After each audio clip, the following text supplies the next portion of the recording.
बेहाय बेखौ खुंनाय दुलाराय बर' फरायसा आफादनि मानगोनां बेखौ दैदेननाय मानगोनां गाहाय नेहाथारि सुजय लरेन्स इस्लारि आरो बेहायसो जोंहा बिबुंथि लाखिलांनाय जोंनो एबसुनि मानगोनां आफादगिरि मुस्रि प्रमद चन्द्र ब्रह्म प्रमद बर' आरो बेहाय बाहागो लानाय जोंनो बे सोमावसार हान्जानि गुबुन गुबुन आफादनि मानगोनां दैदेनगिरिफोर आरो बे गसाइगाव आरो क'क्राझार जिल्ला बे जिल्लानि नुजाफैनो हानाय गासैबो सिबिनो आइ आफा रायजो राजा बिदा-फंबाय नोंथांमोन आं बाथ्रा बुंनो सिगाङाखै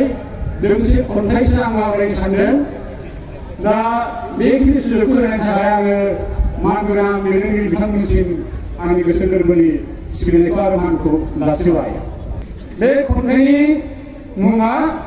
समनि रौ रोथोन जोहोलाव। समनि रौ रोथोन जोहोलाव गोथार गोरबो बिखाजों दैदेनजानाय समनि रौ रोथोन जोहोलाव जोनोम मोनथायनि लामायाव ब्रह्मानि ब्रह्मबान बिष्णुनि अंकुश आरो सोखोरबान बोराइ बाथौनि त्रिशुल बान गोरबोआर आखाइ मुथिनि हाथियार खबदार नों जोहोलाव दानागुर हुलावबो मालाबो दासख' कुरुक्षेत्रनि दावहा कृष्णनि सल'मायाव नों माब्लाबाबो दाननाय वीर भगदत्त राक्षसनि बोलोखौ ओरैनो नों आपग्रेड दाखालाम। खबदार नों जोहोलाव मायाजालखरनि मायाजालि हिन्दु दाव नों माब्लाबाबो दागुर दाननाय दाउखौ दावगार जादों साननि आगान गोजान नाथाय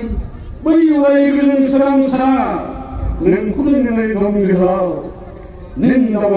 दावगालां नोंनि साया सायखंजों दं नों सोरां